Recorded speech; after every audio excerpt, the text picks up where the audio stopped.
Hello friends, in this video I am going to discuss about the basic mechanism और mode of action of a drug. So आज के video का topic है basic mode of action के बारे में किसी भी ड्रग का. So before going to start we should know about the what is the mode of action. So mode of action is a pathway, steps और process of a drug action. जो भी drug हम लेते हैं वो हमारे body के अंदर में कुछ ना कुछ इफेक्ट प्रोड्यूस करता है. तो वो इफेक्ट कैसे प्रोड्यूस करता है, किस पाथवे के थ्रू प्रोड्यूस करता है, वो पाथवे ही उस ड्रग का मोड ऑफ एक्शन या मैकेनिज्म ऑफ एक्शन है. सो फॉर एग्जांपल के लिए बात करें कि अगर हमने एंटी डायबिटिक ड्रग लिया है तो जाहिर सी बात है हमारे बॉडी के अंदर में ब्लड शुगर लेवल को कम करेगा. ब्लड शुगर लेवल को कम करना उस ड्रग का पॉजिटिकल इफेक्ट होगा, लेकिन वो ब्लड शुगर लेवल किस तरीके से कम करता है, किस पाथवे के थ्रू कम करता है, उस पाथवे जो है उस ड्रग का मोड ऑफ एक्शन होगा. तो चलिए इस टॉपिक को शुरू करते हैं. So the main question of this topic is the how drugs act in our body. मतलब हमारी बॉडी के अंदर में ड्रग कैसे काम करता है. तो हम इससे पहले वीडियो में बात कर चुके हैं. The Paul Ellis propose that the drug will not produce any effect without it is bound. मतलब ड्रग जब तक किसी भी सेल्स के प्रोटीन से बाइंड नहीं करता तब तक वो अपना रिस्पॉन्स, अपना इफेक्ट शो नहीं करता. But some drug produce its effect by the its physiochemical property. So drugs are mainly act by its physiochemical property or by the modulation of some specific cellular proteins like enzymes, ion channels, receptors and transporters. So basically enzymes, ion channels, receptors and transporters are the cellular protein, or in other word we can say that these are the cellular targets for the drug. Means जो भी drug हम लेते हैं वो drug mainly इन चारों चीज़ों पे, enzyme पे, रिसेप्टर्स पे या आयन चैनल्स पे या फिर ट्रांसपोर्टर्स से बाइंड होता है. और बाइंड होने के बाद इनका जो भी एक्टिविटी है, जो फंक्शन है, उस फंक्शन को चेंज करता है, या वो बढ़ाएगा या कम करेगा, वो ड्रग पे डिपेंड करता है. तो these are the main targets for the drug. Now come to the drug action by the physical property. Okay, तो for example, some drug like charcoal and kaolin are the adsorbent and they absorb some toxins. Okay, and the mannitol is a osmotic diuretic and it enhances the osmotic pressure in the renal tubule and may produce its diuresis effect. Means आपका जो mannitol है वो आपके renal tubule के अंदर में osmotic pressure को बढ़ा देता है, जिससे जो है आपका यूरिन आउटपुट है वो बढ़ जाता है. Okay, now come to the next is the radio active compound like iodine 131 has a radio activity और उसके थ्रू वो अपना रिस्पॉन्स प्रोड्यूस करता है. And next is the bulk laxative. तो बल्क लैक्सेटिव जो है आपके बॉडी के अंदर में, आपके गट के अंदर में जो बल्क है, मास है, उसको इंक्रीज कर देगा, इससे आपका जो स्टूल है वो इजिली आउट होगा. Okay, and some drugs act by the its chemical property or chemical nature. For example, antacids like aluminum hydroxide or magnesium hydroxide utilize the gastric acid and enhance the gastric pH. And next is the acidifier like ammonium chloride decrease the urine pH to eliminate basic drug poisoning, or vice versa like basic urine basifier or urine equalizer like sodium carbonate enhance the urine pH and increase the elimination of acidic drug. Okay, and next is the oxidizing agent, means oxidant like caminophore. So caminophore is the oxidizing agent and they oxidize the germs or microbes and act as a germicidal. And next is the chelating agents, and these are the chelate the some poisons or toxins. For example, EDTA, BAL means British anti-leucide and penicillamine. Okay, now come to the main topic is the drug act by the modulation of enzymatic activity. Means आपका जो drug है वो enzyme पे bind होके उस enzyme की जो activity है उसको या तो फिर कम कर देगा या फिर बढ़ा देगा. अगर वो कम किया तो वो ड्रग जो है उस एंजाइम के लिए इनहिबिटर होगा, और वो बढ़ा देगा तो वो ड्रग जो है उस एंजाइम के लिए इंड्यूसर होगा. ओके, लेकिन पहले हम समझते हैं कुछ बेसिक टर्म्स और फीचर के बारे में.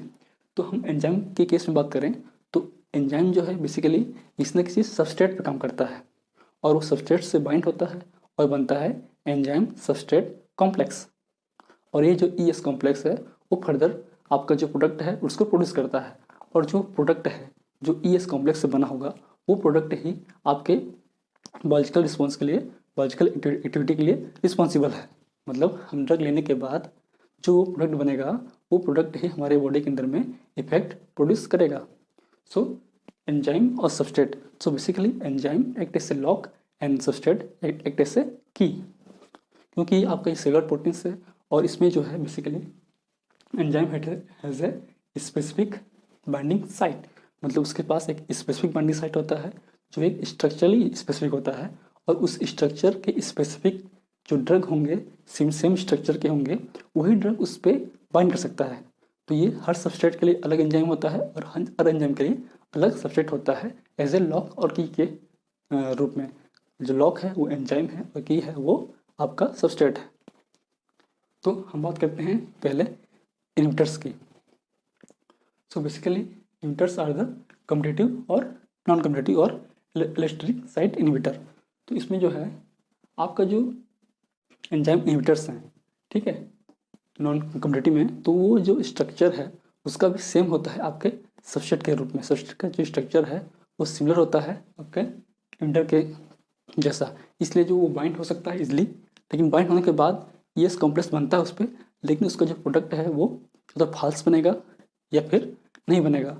तो एक तरीके से उस एंजाइम की जो एक्टिविटी है, मेन फंक्शन है, उसको कम कर सकता है या कम करता है। नेक्स्ट इज द एलोस्टेरिक या नॉन कम्पिटिटिव इनहिबिटर। ये जो के इनहिबिटर्स हैं वो बेसिकली उस सबस्ट्रेट के जो साइट है बाइंडिंग साइट पे उस पर बाइंड नहीं होते हैं, लेकिन जो अलग से साइट होते हैं जिसको हम बोलते हैं एलोस्टेरिक साइट, उस पर बाइंड होता है, और बाइंड करने के बाद उसका जो स्पेसिफिक बाइंडिंग साइट है उसका जो स्ट्रक्चर है उसको चेंज कर लेता है। चेंज करने की वजह से जो है आपका सबस्ट्रेट है उससे बाइंड नहीं हो पाता, बाइंड नहीं होगा तो वो प्रोडक्ट जो है आपका रिलीज नहीं हो पाता, मतलब वो भी एक तरीके से आपकी एंजाइम की एक्टिविटी को कम कर देगा। Next is the false substrate, and false substrate is also similar structure as a substrate. वो इसलिए बाइंड होगा, लेकिन जो उसका जो प्रोडक्ट है वो बनेगा एबनॉर्मल मेटाबॉलिक प्रोडक्ट, वो फाल्स प्रोडक्ट बनाएगा। उससे भी जो आपका जो बायोलॉजिकल एक्टिविटी है वो कहीं ना कहीं कम होगा, क्योंकि जो मेन एक्टिविटी है वो किसी कारण थी आपके ES कॉम्प्लेक्स से जो बन रहा है प्रोडक्ट उसकी वजह से था। तो जो प्रोडक्ट जो है यहाँ फाल्स बनेगा, तो फाल्स बनेगा तो वो जो रिस्पॉन्स है वो प्रॉपर नहीं आएगा या कम आएगा। Now come to the inducers, means some drug enhance the enzymatic activity. For example, adrenaline is a neurotransmitter and it is bind its classical receptor beta receptor, and this is the GSPCR, and the activation of this receptor GS protein activate the adrenaline cyclase enzyme which are responsible for the conversion of ATP to cAMP. It means adrenaline indirectly induce the activity of AC and enhance the production of cyclic AMP. तो जो adrenaline है वो पहले अपने receptor bind होता है, receptor bind होने के बाद जो वो रिसेप्टर के जो एंजाइम में प्रोटीन है, सॉरी जी प्रोटीन है, वो जी प्रोटीन को एक्टिवेट करेगा, और वो जी प्रोटीन जो है खासकर जीएस प्रोटीन जो है वो एसी एंजाइम मतलब एड्रेनालाइल साइक्लेस एंजाइम को एक्टिवेट करेगा, और एक्टिवेट होने से जो प्रोडक्शन है ATP टू साइक्लिक AMP का वो बढ़ जाएगा। तो अल्टीमेटली जो प्रोडक्शन ऑफ साइक्लिक AMP है वो बढ़ जाएगा, और साइक्लिक AMP बढ़ने से ही जो उसकी जो रिस्पॉन्स है, साइक्लिक AMP का रिस्पॉन्स है वो बढ़ जाएगा, क्योंकि वो साइक्लिक AMP जो है एक तरीके से प्रोडक्ट है या सेकेंड मैसेंजर है, ठीक है। And some drug like phenytoin और phenobarbitone also induce the metabolic enzymes in liver cytochrome P450 system, and activation of this enzyme में accelerate the or enhance the metabolism of some drug. Ultimately, they increase the metabolite.